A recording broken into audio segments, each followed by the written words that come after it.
नमस्कार दोस्तों, आप सभी के study for UPSC P session में स्वागत है। 71 बीपीएससी पीटी या फिर कोई भी आप एग्जामिनेशन की तैयारी कर रहे हैं, जीएस तो सभी में पूछे जाते हैं, पॉलिटी का सेक्शन तो सभी में ही होता है। उसका 5वां वीडियो होगा। डेली टारगेट सीरीज चल रहा है जिसमें पॉलिटी का हम लोग 5 से 10 वीडियो में 10 वीडियोज़ करीब में पॉलिटी के आएंगे, जिसमें पॉलिटी कंप्लीट करेंगे हम लोग। और उसके बाद से मॉडर्न हिस्ट्री का सेक्शन पढ़ेंगे, एंशिएंट हिस्ट्री और मेडिवल के प्रशासन सामाजिक जो सुधार के हिस्से हैं उसको भी हम लोग पढ़ेंगे। जहाँ जहाँ से प्रीलिम एग्जाम में सवाल पूछे जाते हैं उन सभी इसको कवर करने का प्रयास करेंगे। ज्योग्राफी में इंडियन ज्योग्राफी को और बिहार ज्योग्राफी को भी मैं पढ़ाने की पूरी कोशिश करूंगा। अपने पास करीब में कितने दिन हैं, तो 85 से 90 दिन के करीब में है। अगर मान लीजिए प्रीलिम एग्जाम का डेट 2 या 3 सितंबर को जाता है, क्योंकि 30 अगस्त को संभावना नहीं है, यूपीएससी का मेंस है, तो किसी भी एग्जाम को टाला जा सकता है, लेकिन यूपीएससी एग्जाम को इग्नोर नहीं किया जा सकता है। तो 31 अगस्त के पश्चात 1-2 दिन में शायद आपका एग्जामिनेशन हो। अपने पास 85 से 90 दिन बचे हुए हैं, जिसमें आपको प्रीलिम किसी भी हालत में निकालना ही होगा। क्या उसके लिए स्ट्रेटजी होता है? कोई भारी भरकम स्ट्रेटजी नहीं होता है, कुछ भी अलग नहीं करना होता है। एक ही काम करना होता है, पढ़िए, रिवीजन कीजिए, प्रैक्टिस कीजिए। ये 3 चीज़ अगर आप कर रहे हैं रेगुलर और कॉन्फिडेंस है आपके अंदर, डर नहीं है, टाइम मैनेज करना जानते हैं, किस प्रकार से टेस्ट में टाइम मैनेज किया जाता है, एग्जामिनेशन हॉल में डरना नहीं है, अगर ये कॉन्फिडेंस है तो प्रीलिम आपका श्योर हो जाएगा। इसकी गारंटी तो मैं ले सकता हूँ। अपना भी टेस्ट सीरीज शुरू हो रहा है, 15 जून से शुरू हो रहा है, जिसमें आपको 12 बजे में दिन में टेस्ट दिया जाएगा। 15 जून को है, फिर 18 को है, फिर 21 को है। शुरुआत में 3-3 दिनों का गैप है, उसके बाद से 1-1 दिनों के 2-2 दिनों के गैप पर में एग्जाम आयोजित करवाए जाएंगे, जिसमें 12 बजे में आपको टेस्ट मिल जाएगा टेलीग्राम चैनल पर, और 2 बजे में आपको उसका एक्सप्लेनेशन वीडियो और पीडीएफ मिल जाता है। सेल्फ इवेल्युएशन करेंगे, घर में बैठकर टेस्ट लगाएंगे। 12 बजे से इसलिए लगाइए क्योंकि आपका एग्जाम भी 12 बजे से ही होता है। आज का वीडियो अगर आपको जुड़ना हो तो कमेंट में और डिस्क्रिप्शन में लिंक रहता है, वहां पर क्लिक करेंगे, आपको सारा डिटेल मिल जाएगा, पेमेंट करके आप जुड़ सकते हैं। आज के वीडियो में हम लोग डीपीएसपी को पढ़ेंगे और ध्यान से सुनिएगा। जो भी कठिन शब्द होंगे उन सभी के बगल में इंग्लिश लिखा होगा। ऑलमोस्ट बाइलिंगुअल होगा ये, कोई भी आपको लैंग्वेज को लेकर दिक्कत आज के वीडियो से नहीं आएगी कभी भी। आज के वीडियो के बाद जितने भी वीडियोज आएंगे उनमें किसी भी में भी आपको दिक्कत ये नहीं आएगा। तो डीपीएसपी को आज हम लोग पढ़ेंगे। इससे पहले के वीडियो में मूल अधिकार पढ़ा चुका हूँ। बहुत ज़्यादा इंपॉर्टेंट होते हैं, 1 से 2 सवाल की गारंटी होती है। डीपीएसपी, मूल अधिकार, राष्ट्रपति, प्रधानमंत्री, संसद और न्यायपालिका, ये जो चैप्टर होते हैं गुरु, शुरुआत के यानी कि आर्टिकल 150 से पहले 148 में सुप्रीम कोर्ट ख़त्म होता है, 147 में ख़त्म होता है, 148 में कैग शुरू हो जाते हैं। तो 147 आर्टिकल तक बहुत ज़्यादा इंपॉर्टेंट होते हैं। हर साल आप कोई भी साल का पॉलिटी का सवाल उठा लीजिए, आपको 3 से 4 सवाल इसी सेक्शन से मिलेंगे, गारंटेड ही मिलते हैं। इस सेक्शन को हम लोग अच्छे से कंप्लीट करेंगे। उसके बाद से संवैधानिक बॉडी जितने भी हैं गुरु, उन सबको भी हम कंप्लीट करेंगे ताकि आपका सवाल ना छूटे। डीपीएसपी संविधान के भाग 4 में दिया हुआ है। कितने भाग हैं संविधान में, ये मैं पढ़ा चुका हूँ। कितनी अनुसूचियाँ हैं, ये मैं पढ़ा चुका हूँ। सब कुछ आपको समझा चुका हूँ। संविधान का निर्माण हो चुका है, निर्माण से पहले किस प्रकार की पृष्ठभूमि थी वो सब भी मैंने आपको पढ़ा दिया है। डीपीएसपी है क्या? डीपीएसपी है ढेर सारा खाना। ये मैंने क्या बोल दिया? आप भूखे हैं सप्ताह भर से, 200 सप्ताह से मान लीजिए भूखे हैं। 200 सालों से भारत गुलाम था, 200 वर्ष की गुलामी रही है। तो जब आज़ादी का समय आया, तो जब आपको खाना दिया जाएगा अत्यधिक दिन से भूखे होने के पश्चात, तो आपको लगेगा कि ये भी खा लें, वो भी खा लें, आज एकदम से इतना खाएंगे कि गर्दन तक भर लेंगे। लेकिन इसकी मनाही होती है कि बहुत दिनों से भूखे हैं तो इतना सारा खाना मत खाइए, लिक्विड डाइट पर आ जाइए। लिक्विड डाइट का मतलब सबसे पहले जूस या कुछ लिक्विड लेना चाहिए जिससे आपका पाचन सही हो सके, उसके पश्चात आपको भोजन दिया जाता है। यही है डीपीएसपी, वो भोजन। जब हम आज़ादी से छूटे, आज़ादी में आए, गुलामी से छूटे, तो हमें लगा कि हमें कितने अधिकार दे दिए जाएं, इतने सारे अधिकार दे दिए जाएं, हमें वेतन का भी अधिकार मिल जाए, पर्यावरण का भी अधिकार मिल जाए, बिल्कुल समान नागरिक संहिता भी लागू हो जाए, शिक्षा का अधिकार भी मिल जाए। लेकिन इतना कुछ संभव नहीं था। क्यों संभव नहीं था? क्योंकि पाचन शक्ति अभी कमज़ोर है, देश की राजनीतिक और आर्थिक प्रणाली अभी कमज़ोर है। इतने कमजोरी में अगर इतने सारे अधिकार दे दिए गए तो ये सिस्टम जो है पूरा वो कोलैप्स कर सकता है। भारत जो देश एक नया नया बना है, हो सकता है कि उसमें बहुत सारी खामियां आ जाए। इसलिए संविधान बनाने वालों ने एक बहुत ही अच्छा सा काम किया। उन्होंने कुछ अधिकार तो हमें मूल अधिकार के रूप में दे दिए और कुछ अधिकार उन्होंने भविष्य के लिए रख दिए कि जैसे जैसे इस देश की आर्थिक और राजनीतिक प्रणाली मजबूत होगी, वैसे वैसे ये जो डीपीएसपी में लिखा हुआ है आज, ये कल को मूल अधिकार बनता जाएगा। लोगों को धीरे धीरे करके ये अधिकार दिए जाएंगे। इसी के लिए डीपीएसपी को कहा जाता है भारतीय संविधान में राज्य के नीति निदेशक, यानी कि गवर्नमेंट की जो पॉलिसी होगी उसको निर्देश करने का, डायरेक्शन देने का काम इसी के द्वारा किया जाता है।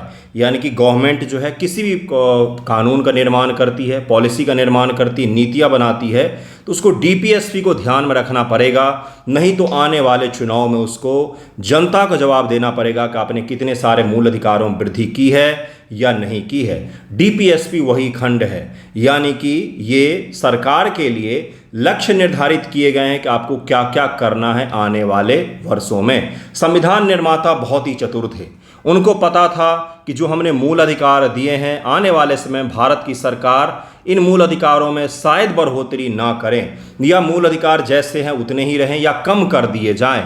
इसलिए उन्होंने डीपीएसपी बना करके दे दिया।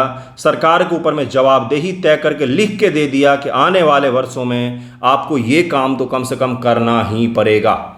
और गवर्नमेंट पिछले 75 वर्षों में सने सने धीरे धीरे समय के साथ में डायरेक्टरी प्रिंसिपल को, डीपीएसपी के बहुत सारे प्रावधानों को लागू किया गया है, डायरेक्टली, इनडायरेक्टली, फंडामेंटल राइट्स बना करके, कानून बना करके, पॉलिसीज बना करके इनको लागू किया गया है। डीपीएसपी यही है, यानी कि भारत के संविधान के द्वारा भविष्य के लिए तय किए गए लक्ष्यों का संग्रह ही डीपीएसपी कहा जाता है। डायरेक्टरी प्रिंसिपल ऑफ स्टेट कहा जाता है, स्टेट पॉलिसी डीपीएसपी कहा जाता है। राज्य नीति के निदेशक सिद्धांत कहा जाता है। भारतीय संविधान में भाग 4 में आर्टिकल 36 से आर्टिकल 51 तक में इनका वर्णन किया गया है। आर्टिकल 36 तक मूल अधिकार आते हैं, 12 से 35 तक मूल अधिकार है, जिसे 12 में परिभाषा दिया गया है मूल अधिकार राज्य का, और 35 तक आपको अलग अलग मूल अधिकार देखने को मिलते हैं। उससे पहले क्या है, 11 तक में क्या है, तो 5 से 11 तक में नागरिकता का प्रावधान किया गया है, और आर्टिकल 1 से 4 तक में देश और उसके राज्य, इसकी चर्चा की गई है। तो राज्य हो गया, नागरिकता हो गया, मूल अधिकार हो गया। अब हम लोग किस पर आ रहे हैं, तो डीपीएसपी पर में आ रहे हैं। डीपीएसपी में बहुत सारे इंपॉर्टेंट प्रावधान शामिल हैं, जैसे कि आर्टिकल 50 में बताया गया है कि न्यायपालिका का, कार्यपालिका और विधायिका के साथ में ज्यूडिशरी का जो एग्जीक्यूटिव बॉडी है और जो लॉ मेकिंग बॉडी है, उससे कंप्लीट डिवीज़न होगा। पावर ऑफ डिवीज़न की जो बात की गई वो आर्टिकल 50 में की गई है, और ये सवाल आपके बीपीएससी प्रीलिम एग्जाम में पूछा जा चुका है कि जो शक्तियों का विभाजन का सिद्धांत है वो किस आर्टिकल में वर्णित है, देश के संविधान के किस भाग में वर्णित है, तो भाग 4 में है। किस हिस्से में है, तो डीपीएसपी में चर्चा किया गया है। ये क्वेश्चन आपसे प्रीलिम एग्जाम में पूछा गया है हाल के वर्षों में। इतना आसान सवाल पूछा गया है, लेकिन समझ नहीं होने के कारण से बच्चे गलत करके आ जाते हैं। तो इसी सब को हम लोग देखेंगे। डीपीएस पहला सबसे आसान सवाल किस भाग में है, भाग 4 में है। कहाँ से कहाँ तक है, आर्टिकल 36 से 51 तक में है। कहाँ से लिया गया है, तो आयरलैंड के संविधान से हमने इसको ग्रहित किया है, शामिल किया है, इसको इंक्लूड किया गया है। मैंने आपको समझाया था, जिस दिन मैंने आपको ये समझाया था कि संविधान का निर्माण कई सारे जो आलोचक हैं वो आरोप लगाते हैं उधारों का थैला है, दूसरे देश से हमने सीख करके बना लिया है। तो मैंने आपको समझाया था कि अगर आज आपको कोई दवाई बनाने के लिए कहा जाए, आज आपको कोई मिसाइल बनाने के लिए कहा जाए, तो आप देखते हैं कि दुनिया में उस स्तर के कौन कौन से मिसाइलें हैं, उन सभी की खूबियों को आप एकत्रित करते हैं, उसके पश्चात से अपना बेस्ट बनाने का प्रयास करते हैं। वही है संविधान। इसलिए आयरलैंड के संविधान से हमने डीपीएसपी सीखा है कि राज्य के लिए लक्ष्य निर्धारित कर दिए जाने चाहिए कि आपको करना क्या है। भारत को एक कल्याणकारी राज्य, वेलफेयर स्टेट बनाने का जिम्मा किसके ऊपर में है, तो डीपीएसपी के ऊपर में है। वेलफेयर स्टेट यानी कि जान, माल, पुरुष, स्त्री, पेड़ पौधे, हर चीज़ की बात की गई है डीपीएसपी में। इसमें पर्यावरण की भी बात मिलती है हमें, इसमें हमें वेतन की भी बात मिलती है, इसमें शिक्षा की भी बात मिलती है, इसमें समान नागरिक संहिता की भी बात मिलती है जो वुमेन एम्पावरमेंट से इनडायरेक्टली कनेक्टेड है। इसमें धार्मिक चीज़ों की भी बात मिलती है हमें, जैसे गोवंश की रक्षा करने की बात जो है वो धर्म से संबंधित हो सकता है। तो ये सब कुछ हमें कहाँ पर मिलता है, तो डीपीएसपी में मिल जाता है, जिसको राज्य का नीति निदेशक सिद्धांत कहा जाता है। इसकी विशेषता क्या है, गैर न्याय संगत है। अगर आपसे आर्टिकल 19 छीन लिया जाए, आपको बोला जाए कि बोलने की आज़ादी आज से छीन ली जाती है आपसे, आर्टिकल 19(1) आज से खारिज की जाती है। आप तुरंत कहाँ पर जाएंगे? सुप्रीम कोर्ट, हाई कोर्ट जा सकते हैं कि देखो हमारे बोलने की आज़ादी पर रोक लगाया जा रहा है, यानी कि वो न्याय संगत होता है, मूल अधिकार न्याय संगत होता है। आप डायरेक्ट जा सकते हैं सुप्रीम कोर्ट ऑफ इंडिया में। लेकिन अगर डीपीएसपी को सरकार ने लागू नहीं किया है तो आप कहाँ पर किसी न्यायालय में नहीं जा सकते। जैसे सरकार ने आज तक समान नागरिक संहिता को, यूसीसी को लागू नहीं किया है, तो क्या आप सुप्रीम कोर्ट में जाकर के बोल सकते हैं कि सरकार ने आज तक यूसीसी को लागू नहीं किया है? नहीं, ये नहीं कहा जा सकता। इसीलिए इसको कहा था नॉन जस्टिसिएबल, यानी कि न्याय संगत ये नहीं है। आप इसको फोर्सफुली सुप्रीम कोर्ट या हाई कोर्ट के द्वारा सरकार लागू नहीं करवा सकती है, सरकार द्वारा लागू नहीं करवाया जा सकता है। दूसरा है लोकतांत्रिक और कल्याणकारी, डेमोक्रेटिक और वेलफेयर स्टेट की अवधारणा जो है वो हमें डीपीएसपी में ही देखने को मिलता है। वेलफेयर स्टेट यानी कि जान माल, जन जन के लिए, पेड़ पौधों के लिए, पशुओं के लिए, सभी के लिए काम करेगा राज्य। राज्य यानी कि आर्टिकल 12 यानी कि आर्टिकल 36 में भी वही डेफिनेशन दिया हुआ है राज्य का जो आर्टिकल 12 में दिया गया है। राज्य का मतलब क्या होता है? तो जो भी सरकारी बॉडीज आपके आस पड़ोस में दिख रही हैं, भले वो ओएनजीसी जैसी कंपनी हो, पंचायत हो, या फिर भारत की सरकार हो, या फिर कलेक्टर हो, या फिर एसपी हो, कोई भी हो, जो भी सरकारी आपके आस पड़ोस में दिख रहे हैं, केंद्र राज्य पंचायत के स्तर पर कंपनी हो या कोई पुलिस हो, हर कोई सरकार के तहत में आते हैं। आर्टिकल 12 और आर्टिकल 36 सेम ही हैं। आर्टिकल 12 में भाग 3 के लिए राज्य की परिभाषा दी गई है, आर्टिकल 36 में भाग 4 के लिए राज्य की परिभाषा दी गई है। यानी कि लोकतांत्रिक और कल्याणकारी स्टेट की जो अवधारणा है, वेलफेयर स्टेट की अवधारणा, वो किस भाग में है, यही सवाल पूछा जाता है। इसीलिए मैं आपको इतने डिटेल में समझा रहा हूँ कि वेलफेयर स्टेट की अवधारणा निम्न में से किस में है? मूल अधिकार में है, डीपीएसपी में है, संसद में है, राष्ट्रपति में है, न्यायपालिका में है। किस में है? तो डीपीएसपी में वेलफेयर स्टेट की बात की गई है, क्योंकि इसमें हर चीज़ को कवर किया गया है। इंसानों को भी कवर किया गया है, महिला पुरुष को भी कवर किया गया है, बच्चों को भी कवर किया गया है, गोवंश यानी कि पशुओं को भी कवर किया गया है, पर्यावरण को भी कवर किया गया है। संशोधन के योग्य है, संसद इन सिद्धांतों में संशोधन कर सकती है, अमेंडमेंट किया जा सकता है। क्या कोई अमेंडमेंट आपको याद है? तो कमेंट करके मुझे बताइएगा। अगला देखिए क्या है इसके बारे में परिचय। तो नीति निषेध सिद्धांत भाग 4 में 36 से 51 तक के तहत वर्णित हैं। विशेषताएं आपको मैंने समझा दी है। डीपीएसपी का वर्गीकरण किया जाता है। दरअसल भारत के संविधान के निर्माण के समय में मैं कई बार आपको आंसर राइटिंग में ये क्वेश्चन भी लिखवाता हूँ कि मुझे ये बताइए कि संविधान सभा कांग्रेस की सभा थी, आलोचनात्मक वर्णन कीजिए। जो सारे ग्रुप में मैंने लिखवाए हैं ऑलमोस्ट, अभी 1 महीने पहले ग्रुप शुरू हुआ था, 30 तारीख को इन्होंने नोटिफिकेशन जारी कर दी, इसलिए उनको थोड़ी सी दिक्कत आ रही है। लेकिन खैर कोई बात नहीं, आप चिंता मत कीजिए, आप जुड़े रहिएगा, मैं हर चीज़ आपको कंप्लीट करवा दूंगा। तो इसमें है क्या? तो ये सवाल जब मैं पूछता हूँ कि कांग्रेस की सभा, संविधान सभा कांग्रेस की सभा है, आलोचनात्मक, क्रिटिकली एनालाइज कीजिए। ये दरअसल यूपीएससी मेंस का सवाल है और बड़ा ही सुंदर सा इसको सवाल माना जाता है। क्यों? क्योंकि आपको ये समझाना होता है कांग्रेस उस समय कोई एक विचारधारा नहीं थी, बल्कि विचारधाराओं का संग्रह थी। इसी प्रकार से संविधान सभा किसी एक विचारधारा, किसी एक आइडियोलॉजी से नहीं बनी थी, उसमें तरह तरह की आइडियोलॉजी बनी हुई थी। विचारधारा जैसे कई सारे लोग लेफ्टिस्ट होते हैं, कई सारे राइटिस्ट होते हैं, कई सारे सेंटर में होते हैं। जैसे कांग्रेस पार्टी को माना जाता है सेंटर का, मतलब मध्यम मार्गी, ना लेफ्ट में ना राइट में, दोनों के विचारों को लेकर के चलती है। बीजेपी को, शिवसेना को आप राइट विंग में रख सकते हैं। और जैसे सीपीआई होगी, कम्युनिस्ट पार्टी ऑफ इंडिया, तो वो लेफ्टिस्ट पार्टी मानी जाती है ना। तो हमारे संविधान के निर्माण के समय सोशलिस्ट पार्टियाँ भी है कुछ, जैसे समाजवादी हो गया, बसपा हो गया, समाजवादी पार्टी हो गई यूपी में, बिहार में जेडीयू और आरजेडी, ये सोशलिस्ट पार्टियाँ मानी जाती है। ठीक है, तो इस प्रकार से अलग अलग प्रिंसिपल को, अलग अलग आइडियोलॉजी को मानने वाले लोग भारत के संविधान सभा में मौजूद थे। अब 10 तरह के लोग हैं तो 10 तरह के विचार आएंगे। भारत की संविधान की खासियत यह है कि इसने सभी विचारों को संग्रहित करके संविधान में लक्ष्य निर्धारित किए हैं और उसको कैटेगराइज भी किया गया है। जैसे समाजवादी सिद्धांत जो आर्थिक समानता और सामाजिक न्याय को बढ़ावा देता है, गांधीवादी सिद्धांत ग्रामीण विकास, पंचायती राज मंत्रालय, स्वदेशी को प्रोत्साहन देता है, और गोवंश इत्यादि की जो बातचीत की गई है उसको भी गांधीवादी सिद्धांत माना जाता है। गांधीवादी सिद्धांत और जो उस समय के राइट विंग थे, आज के नहीं, आज के राइट विंग तो कुछ ज़्यादा ही राइट विंग होते हैं, जो उस समय के राइट विंग थे उनमें और गांधीवादी सिद्धांतों में समानता मानी जाती। कई सारे बुक में आपको दिखेगा कि भाई जो राइट विंग थे और गांधीवादी सिद्धांत उनको अलग अलग करके लिखा जाता है, लेकिन अगर एक रूप में देखेंगे तो यही वो सिद्धांत है। उदारवादी बौद्धिक सिद्धांत, जिसको लेफ्टिस्ट भी माना जाता है, धर्मनिरपेक्ष शिक्षा, अंतर्राष्ट्रीय शांति को बढ़ावा देना, ये इन सिद्धांतों की बात की गई है और इन सभी सिद्धांतों को समाहित किया गया है। डीपीएसपी में सभी सिद्धांतों को समाहित किया गया है। अब इसका देखेंगे, जैसे आर्टिकल 36 परिभाषा की बात की गई है। सबसे पहली बात क्या है, तो परिभाषा की बात की गई है, राज्य की परिभाषा दी गई है कि स्टेट किसको कहेंगे। तो आर्टिकल 12 में जो स्टेट बताया गया है वही आर्टिकल 36 में भी स्टेट बताया गया है। आर्टिकल 37 की बात क्या है भाई, इसमें यह स्पष्ट करता है कि डीपीएसपी सरकार के लिए बाध्यकारी नहीं है, लेकिन नीति निर्माण में महत्वपूर्ण होगा।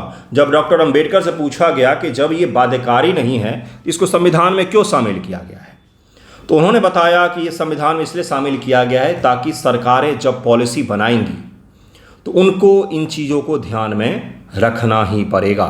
उनके पॉलिसी में डीपीएसपी की झलक होनी ही चाहिए, और अगर झलक नहीं होगी तो हर 5 वर्षों पर उनको जनता को जवाब देना होगा कि आपने डीपीएसपी लागू किया या नहीं किया, हमारे अधिकारों में कितनी वृद्धि हुई है, जन कल्याण की भावना में कितनी वृद्धि हुई है।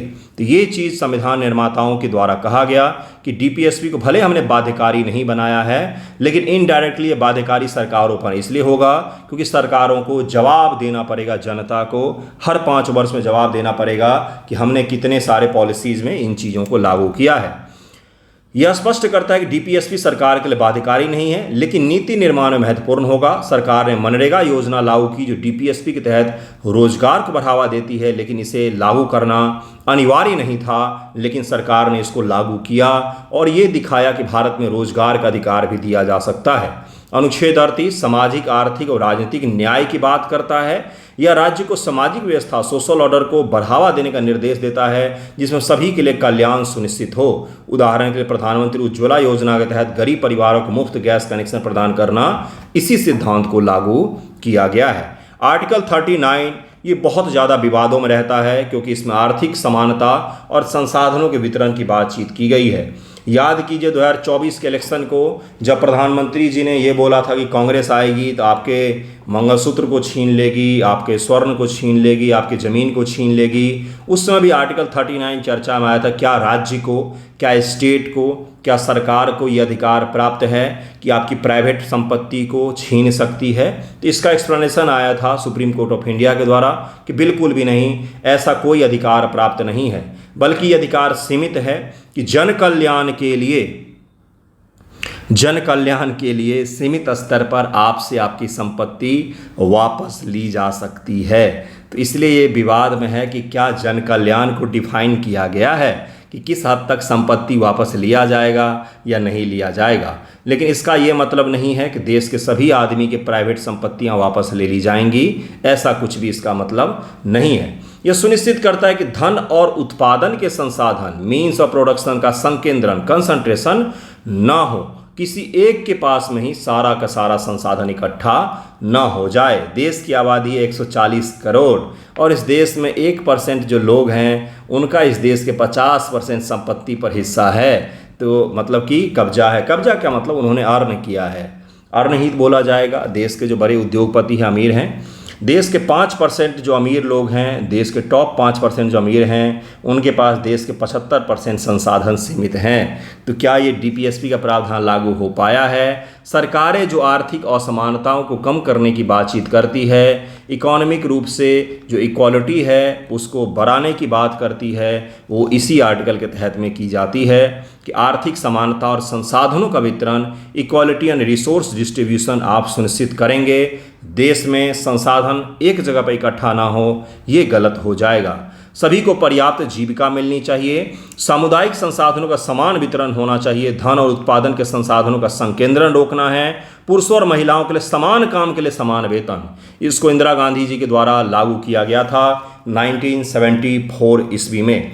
श्रमिकों और बच्चों के स्वास्थ्य की रक्षा करना भी इसके तहत रखा गया है बच्चों को स्वास्थ्य विकास का अवसर देना है, बच्चों को स्वस्थ विकास का अवसर देना है। हेल्दी डेवलपमेंट ऑफ चिल्ड्रन भी इसी के तहत में रखा गया है। तो जो बाल कल्याण के लिए आप अलग अलग योजनाएं देखते हैं वो इसी के तहत में चलाई जाती हैं। इसी पॉलिसी को ध्यान में रखते हुए अलग अलग योजनाएं बनाई जाती हैं। आर्टिकल 39A मुफ्त कानूनी सहायता, इसको भी इंदिरा गांधी सरकार के द्वारा लागू किया गया है। नालसा से जुड़े हुए क्वेश्चन यूपीएससी प्रीलिम एग्जाम 2021, 2022 और 2023 तीनों साल लगभग में डायरेक्टली या इनडायरेक्टली पूछा गया है। नालसा से जुड़े हुए कानून, जिसमें यह है कि राष्ट्रीय विधिक सेवा प्राधिकरण द्वारा गरीबों को मुफ्त कानूनी सहायता प्रदान करना इस सिद्धांत को लागू करता है। यूपीएससी ने सवाल ये पूछा था कि निम्न में से किन किन को मुफ्त कानूनी सलाह पाने का अधिकार है।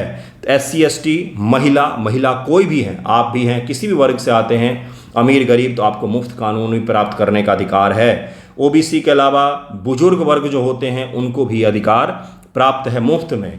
बाकी वकील का अधिकार तो सभी को प्राप्त होता है। अगर आपने पुलिस ने पकड़ा है तो वकील का अधिकार तो आपको है ही, लेकिन मुफ्त कानूनी सहायता का भी अधिकार है, जिसमें SC ST, बुजुर्ग, महिला और कुछ हद तक कुछ राज्यों ने ट्रांसजेंडरों के लिए भी इस चीज़ को एक्सपेंड किया है। तो ट्रांसजेंडरों को भी कई सारी जगहों पर ये दिया जाता है। और यही ट्रांसजेंडर वाला जो ऑप्शन था ये यूपीएससी प्रीलिम एग्जाम में कंफ्यूज कर रहा था। एक बार जरूर इस सवाल को देख लीजिएगा, पॉलिटी में शायद 2022 या 2023 में पूछा है, एक बार देखिएगा जरूर। 2022 में पूछा था शायद। अनुच्छेद 40 पंचायती राज की बातचीत की गई है। इसको 73 और 74 संशोधन के द्वारा देश में लागू किया गया। ये गांधीवादी अवधारणा है जिसमें पंचायतों को सशक्त करने की बातचीत की गई है। पहले भी पंचायतें थी, बिल्कुल सही। क्या 1991 से पहले पंचायतें नहीं थी? 73-74 संविधान संशोधन से पहले क्या पंचायतें नहीं थी? बिल्कुल थी। 2 अक्टूबर 1958 को देश में पहला पंचायती राज की स्थापना की गई थी। राजस्थान में आई थिंक किया गया था, नागौर है शायद। अगर मैं गलत हूं तो मुझे प्लीज़ करेक्ट कीजिएगा, फैक्ट में भूल जाता हूं। तो पंचायतें तो पहले भी थी। जैसे OBC आयोग तो पहले भी था, OBC आयोग तो था ना पहले, लेकिन 2019 ईस्वी में सरकार ने संविधान संशोधन करके उसको कॉन्स्टिट्यूशनल दर्जा दिया। जैसे पंचायतें तो पहले भी थीं, लेकिन सरकार ने 73-74 संशोधन के द्वारा लोकल बॉडीज़ को कॉन्स्टिट्यूशनल का दर्जा दिया, संवैधानिक का दर्जा दिया। संविधान में उनका नाम लिख करके उनको दर्जा दिया गया। तो ये चीज़ बाद में शामिल हुआ है। पंचायतें तो पहले भी थी गुरु। गांधी जी के जन्म के उपलक्ष्य में 10 वर्षों पश्चात आई थिंक 1958 है, 2 अक्टूबर 1958 है, जिसमें या 59 है देखिएगा, जिसमें पहले पंचायत की स्थापना की गई थी देश में। ठीक है, इसको ज़रूर ध्यान में रखिएगा। आप मुझे ये बताइएगा, पंचायतों से जुड़ी हुई पहली समिति कौन सी है आज़ादी के बाद?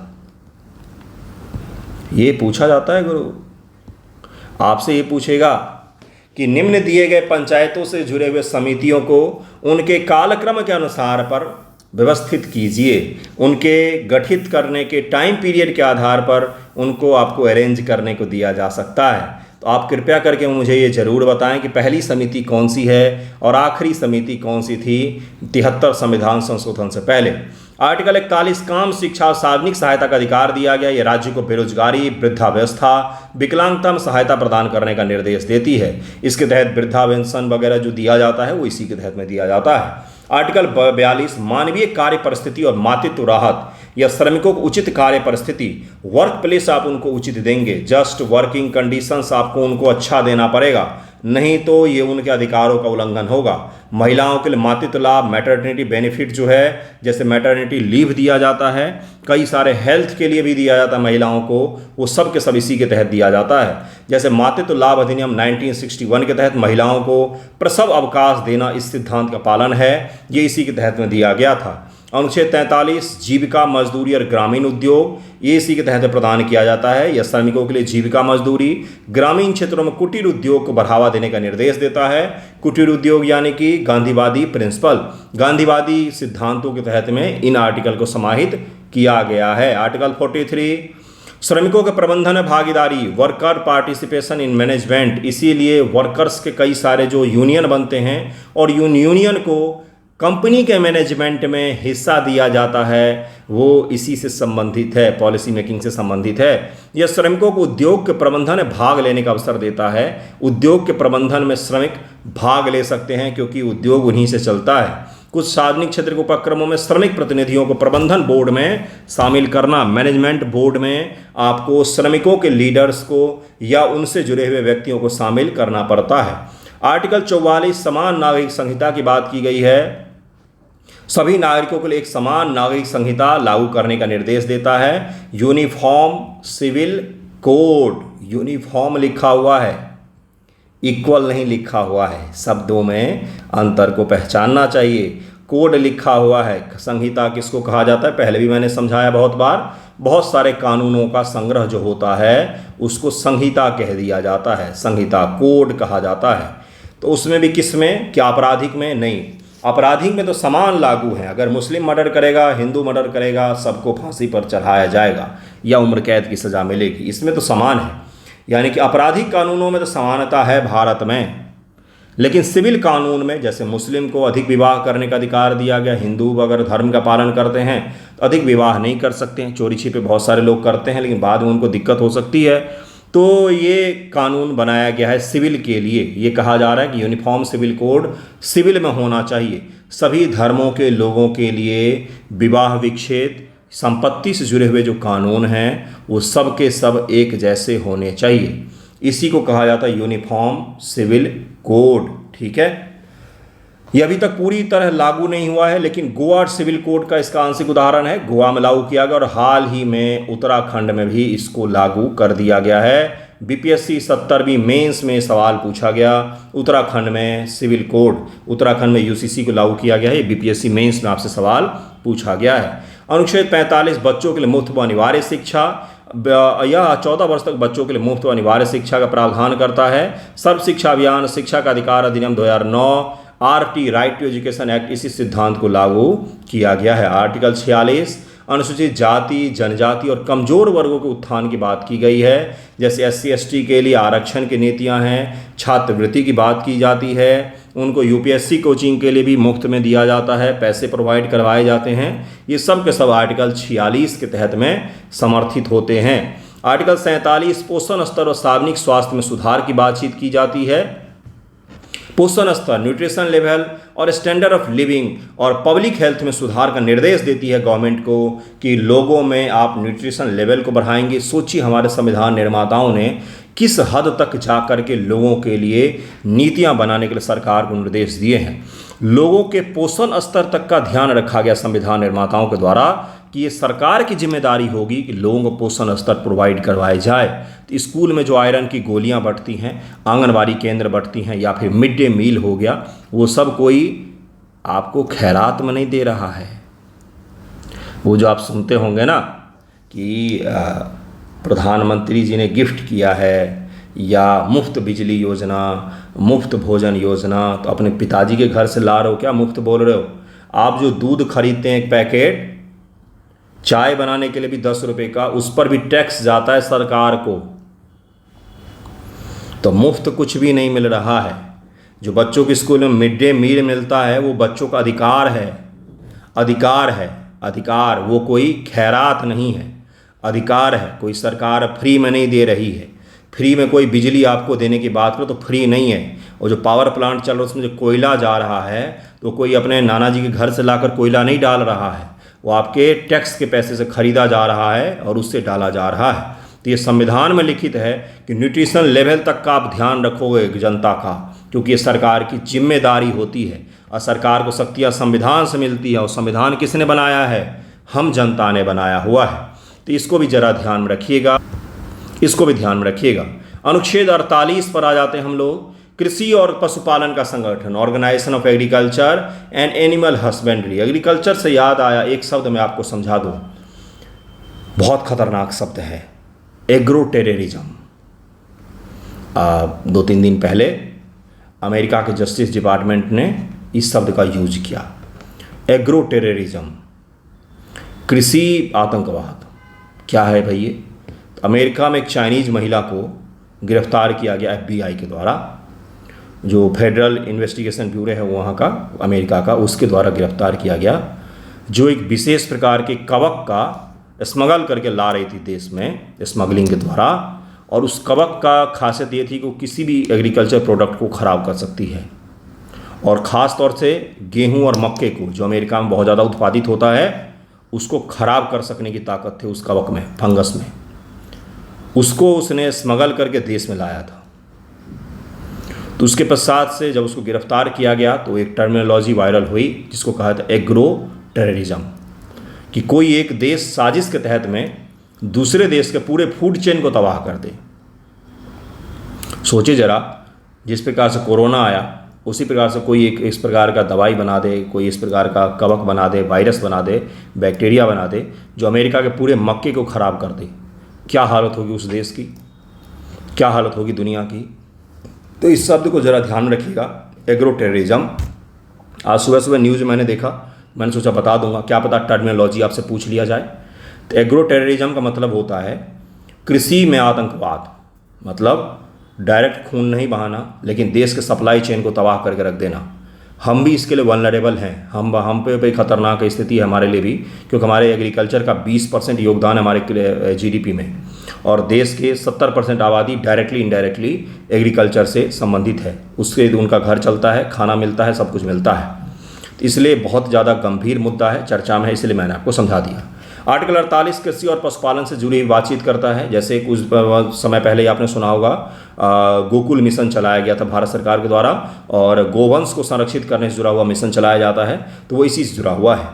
आधुनिक और वैज्ञानिक आधार पर कृषि पशुपालन संगठित करने का निर्देश देता है। राष्ट्रीय कृषि विकास योजना, डेयरी विकास कार्यक्रम इसका उदाहरण माना जाता है। आर्टिकल 48 पर्यावरण संरक्षण की बात करता है। पर्यावरण, वन्य जीवों की रक्षा के निर्देश देता है। स्वच्छ भारत अभियान, राष्ट्रीय वन नीति इस सिद्धांत का लागू करते हैं। आर्टिकल 49 स्मारक और राष्ट्रीय वस्तुओं की सुरक्षा की मांग करता है। राष्ट्रीय महत्व के स्मारक, मोन्यूमेंट्स और वस्तुओं की रक्षा का निर्देश दिया जाता है। आर्कियोलॉजिकल सर्वे ऑफ इंडिया द्वारा ताजमहल जैसे स्मारकों की रक्षा की जाती है, पुराने संसद भवन की रक्षा की जाती है, लाल किला की रक्षा की जाती है। ये इसी के द्वारा दिया जाता है कि राष्ट्रीय महत्व के मोन्यूमेंट्स हैं, उसका रक्षा सुरक्षा करना भी सरकार की जिम्मेदारी होगी। आर्टिकल डीपीएसपी सरकार की जिम्मेदारी है, फोर्सफुली नहीं है, लेकिन जनता को जवाब देकर के उसको लागू करना पड़ेगा।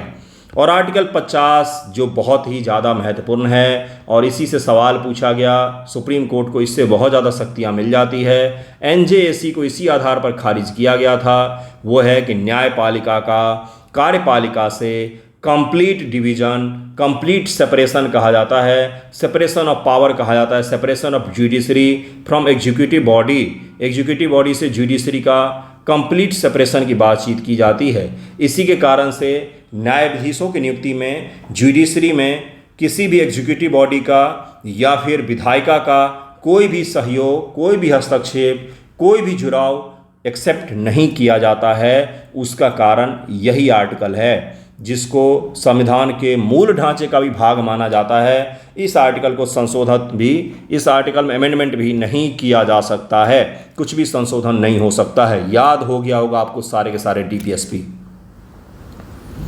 और सबसे बड़ी चीज़ होती है कि डीपीएसपी की समझ बनाना। क्या आपसे आर्टिकल पूछेगा? नहीं, आपसे विशेषता पूछेगा। इस प्रकार का आर्टिकल पूछ सकता है, प्रिंसिपल पूछ सकता है कि क्या भाई पशुपालन से जुड़ी हुई चीज़ें हैं, न्यूट्रिशन से जुड़ी हुई चीज़ें हैं, क्या समान वेतन की बातचीत की गई है। इस प्रकार की चीज़ें आपसे पूछी जा सकती हैं। यह न्यायपालिका को कार्यपालिका से अलग रखने का निर्देश देता है। जिला न्यायाधीश का कार्यकाल मजिस्ट्रेट से अलग होता है, और उस प्रकार जैसे एनजेसी का भी एक उदाहरण दिया मैंने आपको, वो भी इसी के तहत में आता है। अगला है अनुच्छेद 51, अंतर्राष्ट्रीय शांति और सुरक्षा, international peace and security. Bharat अंतर्राष्ट्रीय शांति और सुरक्षा में भी योगदान देगा, इसकी बातचीत की गई है। जैसे इंटरनेशनल पीस कॉपरेशन, संधियों का सम्मान करने का निर्देश देता है। जैसे नाम संगठन, यूनाइटेड नेशन में भागीदारी, और भी कई सारे संगठनों में भागीदारी भारत की आर्टिकल 51 के तहत ही सुनिश्चित की जाती है।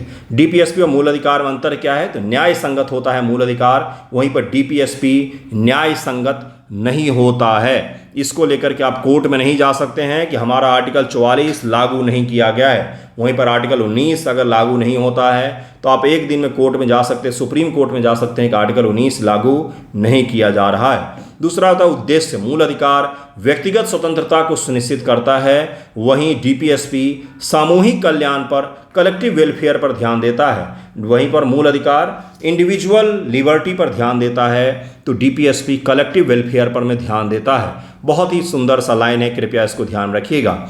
यदि डीपीएसपी और मूल अधिकारों में टकराव होता है तो मूल अधिकार को प्राथमिकता मिलती है, जैसा कि 1973 में केशवानंद भारती केस में स्थापित हुआ था। लेकिन एक इसमें एक्सेप्शन रखा गया है, आर्टिकल 39(b)(c) इसमें एक्सेप्शन रखा गया है, जहां पर डीपीएसपी को प्राथमिकता दी जाती है कि जन कल्याण के लिए किसी की प्रॉपर्टी का गवर्नमेंट के द्वारा उपयोग किया जा सकता है, वहां पर डीपीएसपी को मूल अधिकार पर अधिक वरीयता दी गई है, आर्टिकल 39(b)(c) में। महत्वपूर्ण नोट्स भी हैं, संशोधन में कई सारे चीज़ आप पढ़ सकते हैं, जैसे डीपीएसपी को मूल अधिकारों को बदला गया है, जैसे अनुच्छेद 21 से आर्टिकल 21 से शिक्षा का अधिकार और अनुच्छेद 39 से मुफ्त कानूनी सहायता कुछ पहलुओं को शामिल भी किया गया है। निष्कर्ष तो यही है कि डीपीएसपी और मूल अधिकार दोनों ही संविधान में एक दूसरे के पूरक का काम करते हैं। अगर डीपीएसपी को लागू नहीं किया गया तो जनता जो है मूल अधिकारों को भी सही से समझ नहीं पाएगी, उसको भी लागू नहीं किया जा सकता। जैसे शिक्षा अगर हम जनता को नहीं देंगे, अगर हम शिक्षा नहीं देते हैं, सॉरी एक सेकंड इसको नीचे कर लेते हैं, अगर हम शिक्षा का अधिकार को लागू नहीं करते हैं तो जनता कैसे समझेगी कि उसके अधिकार क्या क्या हैं। तो यानी कि जब तक हम मूल अधिकार को लागू नहीं करेंगे तब तक डीपीएसपी लागू नहीं होगा, और जब तक डीपीएसपी को लागू नहीं करेंगे तब तक मूल अधिकार लागू नहीं किया जा सकता है। इस पर आधारित एक सवाल 64 बीपीएससी में शायद पूछा गया है, 64 या 65 में। इसे बोला गया है कि मूल अधिकार और डीपीएसपी एक दूसरे के पूरक होते हैं, स्पष्ट कीजिए। लॉन्ग फॉर्मेट का सवाल है, मैंने भी लिखवाए हैं कई बार आंसर राइटिंग में, तो इस प्रकार के सवाल ही पूछे जाते हैं। डीपीएससी मैंने आपको पढ़ा दिया है, आप टेस्ट सीरीज से जुड़िएगा, बहुत ही अच्छा रहेगा। जो मैं लेक्चर करवाता हूँ उसके साथ साथ टेस्ट सीरीज और इस लेक्चर के एमसीक्यू, ये आपके प्रीलिम स्कोर को बूस्ट जरूर करेंगे, बहुत मदद मिलेगा आपको। थैंक यू सो मच आप सभी का वीडियो देखने के लिए।